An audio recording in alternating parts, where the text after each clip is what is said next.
Maganda at mapagpalang araw! DJ Shan here! Huwag kalimutang mag-like, comment at mag-subscribe para sa araw-araw na Tagalog facts at mysteries na dagdag kaalaman. Tandaan, knowledge is power.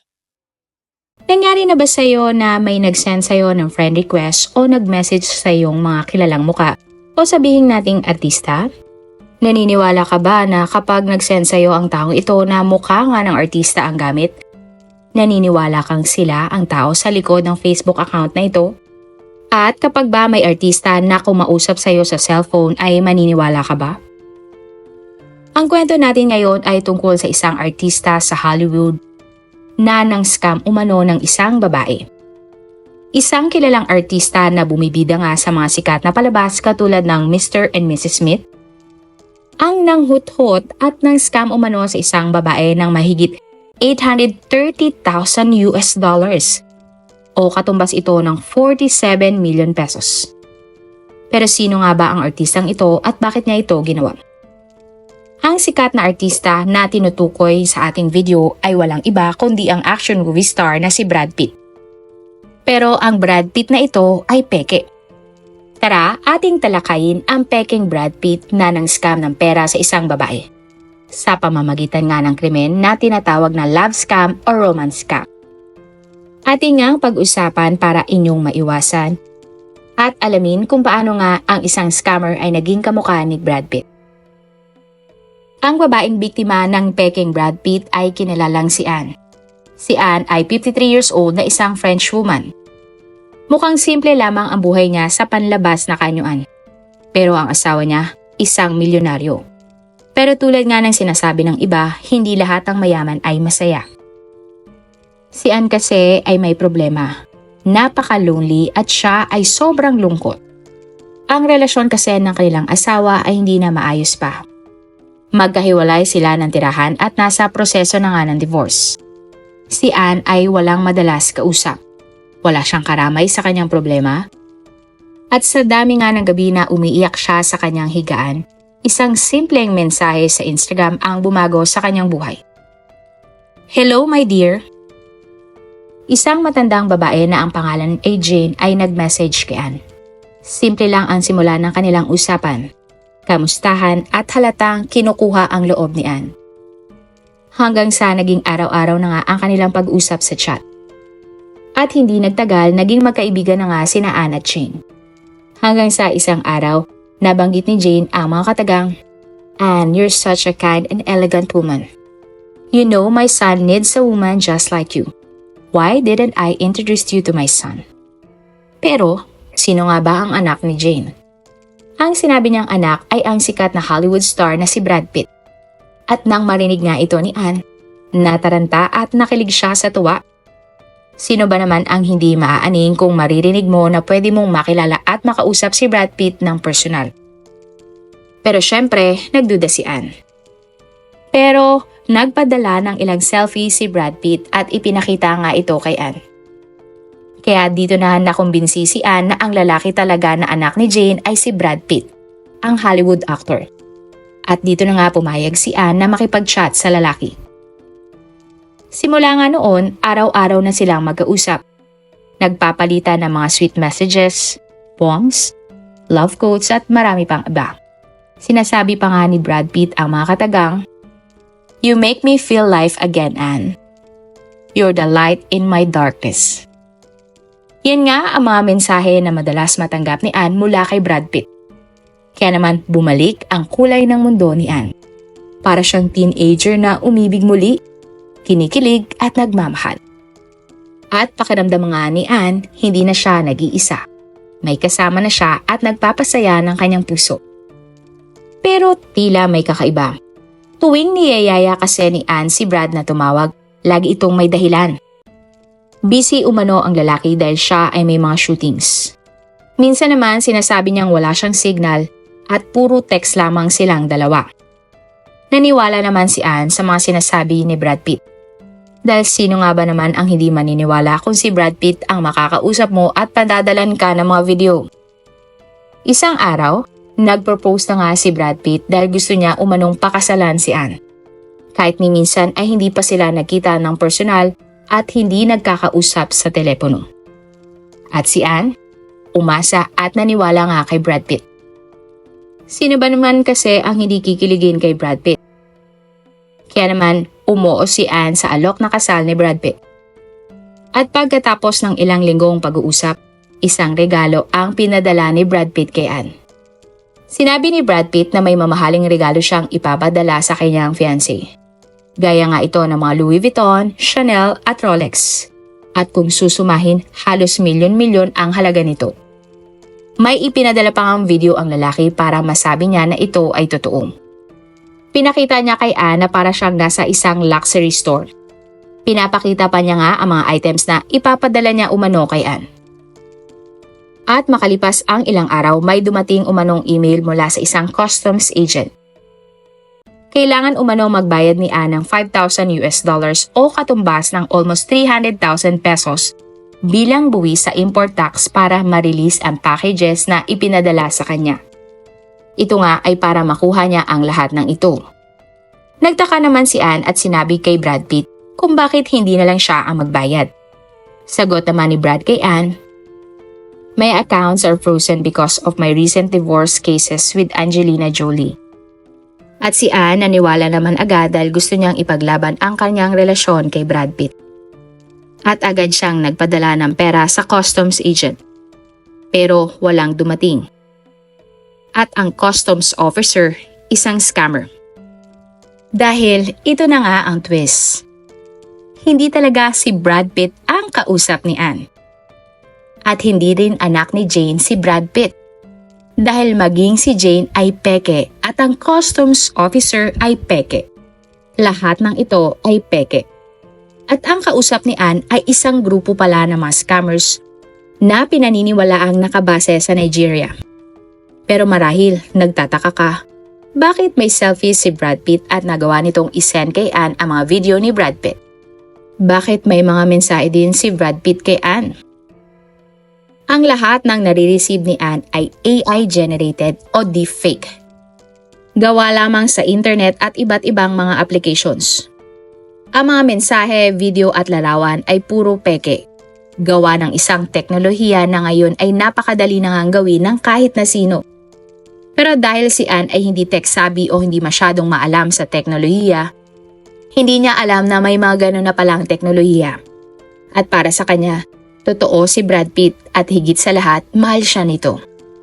Sa makatuwid, kahit na alam niyang hindi dumating ang mga padala umano ng pekeng Brad Pitt, hindi naman nagduda si Anne. Kaya naman tumagal ng ilang linggo ang panloloko ng mga scammers kay Anne.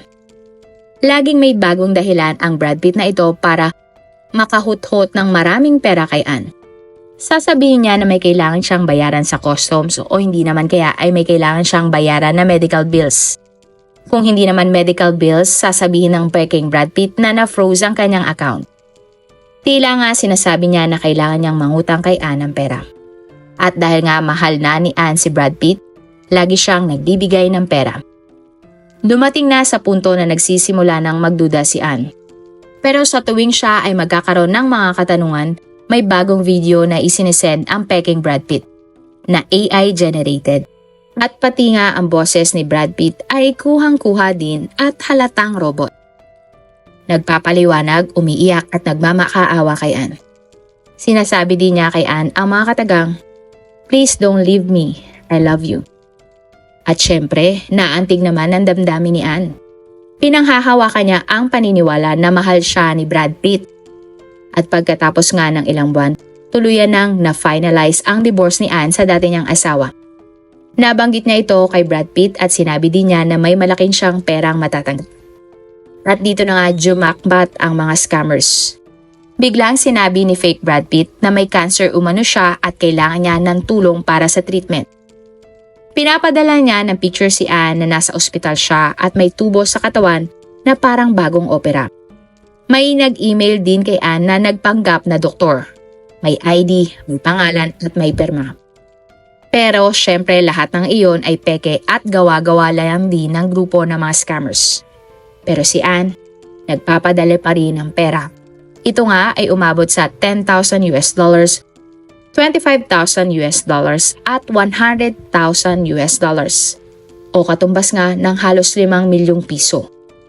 At sa bawat padala niya ng pera, may kapalit na lambing. May pa-quote-quote pa, may pa-picture na ipinapadala niya kay Ann na may hawak na karton na may nakasulat na, "Ann, I love you." Para kay Ann, hindi lang siya nagbibigay ng pera. Iniisip niya din na inililigtas niya ang buhay ng taong kanyang minamahal. Pero dumating ang araw na nagbago ang lahat. Habang nagbabrowse si Ann sa internet, nakakita siya ng isang paparazzi video. At nandoon sa video na iyon ay si Brad Pitt. Ang tunay na Brad Pitt. At siya nga ay nasa Italy na mga oras na iyon. Kasama ni Brad Pitt si Ines de Ramon, ang rumored girlfriend ng aktor. At pakiramdam nga ni Ann ang mga oras na iyon, para siyang sinaksak sa puso. Sa kanyang isipan, paano iyon nagawa ni Brad Pitt? At dali-dali nga siyang nag-message sa peking Brad Pitt at galit na galit. Sinabi niya nga na bakit may ibang babaeng kasama si Brad Pitt. Pero ang tanging sagot lamang ng peking Brad Pitt, "She's just a friend. Don't believe the rumors. Please don't leave me. I'm at the end of my rope." At para patunayan na sila pa rin, pinadala ni fake Brad Pitt ang isang fake news video. Sinasabi nga sa balita na si Brad Pitt ay nasa exclusive and loving relationship kay Ann. Gawa-gawa lang din ulit ito ng mga scammers gamit ang AI technology. Pero si Ann muling naniwala. Pero habang tumatagal, mas maraming larawan, balita at videos ang nakikita ni Ann. At mas lalo niya ngang nararamdaman ang katotohanan. Na siya ay niloloko at pinaglalaruan ang kanyang puso. At pagkatapos nga ng 1 taon at kalahati, tinanggap na ni Ann ang masakit na katotohanan. Hindi si Brad Pitt ang kanyang kausap na lalaki. At ang relasyon na pinaniwalaan niya na totoo ay isang peking pagmamahalan.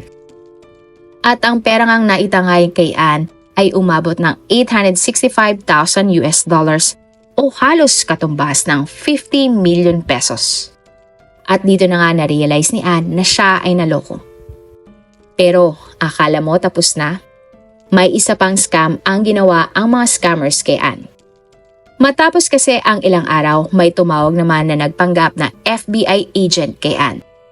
Sinabi nila na nahuli nila ang mga scammers na nanloko sa babae. At pwede ngang maibalik ang lahat ng perang nakuha kay Ann. Pero kailangan daw magpadala muna ng Bitcoin ang babae ng worth $5,000 o katumbas naman ng 300,000 pesos. At dito na nga siya tuluyang nagising. Hindi na siya naniwala at hindi na siya nagpauto. Tumawag siya ng pulis at nag-file ng kaso. At hanggang ngayon, iniimbestigahan pa rin ito. Pero ang mga scammers ay hindi pa rin nahuhuli. At ayon sa ulat, ang parehong grupo raw ng scammers ay nakaloko na naman ng panibagong biktima. Isang babae na naman ang naniwala na ang karelasyon niya ay si Keanu Reeves naman. At dito nga sa Pilipinas, kagaya ni Ann, mayroon ring na biktimang isang panay sa parehong uri ng scam. Ang biktima ay isang OFW na umuwi sa Pilipinas galing Lebanon at siya ay nagngangalang Chinita Rojas, isang single mom. Magkahalintulad din ang ginawang scam kay Ann sa kanya. Nagsimula ang lahat sa pag-add ng friend request ng hindi kilalang lalaking dayuhan. Nag-usap sila sa social media, nagligawan umano, inuto at ginamit ang peking litrato, nagkadevelopan at pinangakuan ng mga may ipapadalang mga mamahaling bagay.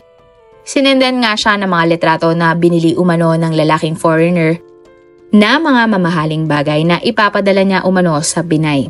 Kabilang na nga dito ang mga alahas, gadgets at kung ano-ano pa. At kagaya nga ng ginawa kay Ann, may nag-message din sa kanya na bago nga niya makuha ang mga regalong ito, magbabayad muna siya ng customs fee. Sinabi ni Ann sa dayuhan na wala siyang perang pambayad pero nagalit umano ito. May tumawag pa nga na sekretarya umano ng dayuhan at pinipilit siyang magbayad ng customs fee. Hanggang sa napilitan na ngang umutang at magbayad si Chinita ng customs fee umano na ang halaga ay 45,000 pesos. Ngunit hindi naman dumating ang mga padala na ito. Dahil tumawag umano ang peking sekretarya ng dayuhan at kailangan niya pa umano magbayad ng additional na 100,000 pesos dahil na-hold umano ulit sa custom ang mga padala. At dahil nga walang perang naibayad, hindi na nakontak ni Chinita ang sekretarya at nag-deactivate na ang foreigner na lalaki na kanyang kausap. Matapos nga niyang ma-realize na siya ay naloko, nanlumo at nalungkot ang ating kababayan. Dahil nga ang pera na kanyang ipinadala ng 45,000 ay inutang pa ng kanyang anak at binabayaran pa din. Sa panahon ngayon, madali tayong malinlang ng mga muka, ng mga larawan, ng mga boses na hindi naman totoo. Pero ang nararamdaman natin ay totoo. At yun nga ang ginagamit ng mga scammers, ang ating emosyon para makapanloko. Tandaan, hindi lahat ng nakikita sa social media ay ang katotohanan. Maging mapanuri at kung duda, magtanong sa kinakaukulan. At kung kayo nga ay active sa social media katulad ng Facebook, may option naman na pwede nyong i-lock ang inyong profile para hindi kayo basta-basta mabibigyan ng mensahe o mga friend request ng mga taong hindi nyo naman kakilala. Marami pong salamat sa inyong panonood. Meron ba kayong mga kwento na gusto nyong i-share sa ating mga manonood? O kung may personal po kayong kwento na gusto nyong i-feature sa ating channel, i-comment down below nyo lang ang inyong mga suggestions. Para naman po sa dagdag kalaman, i-subscribe nyo din po at i-follow ang ating iba pang YouTube channel katulad ng Tagalog Facts and Mysteries by DJ Sean at Manila Boy Wonder Philippines. Marami pong salamat sa pagsuporta nyo sa aming mga channel. God bless everyone!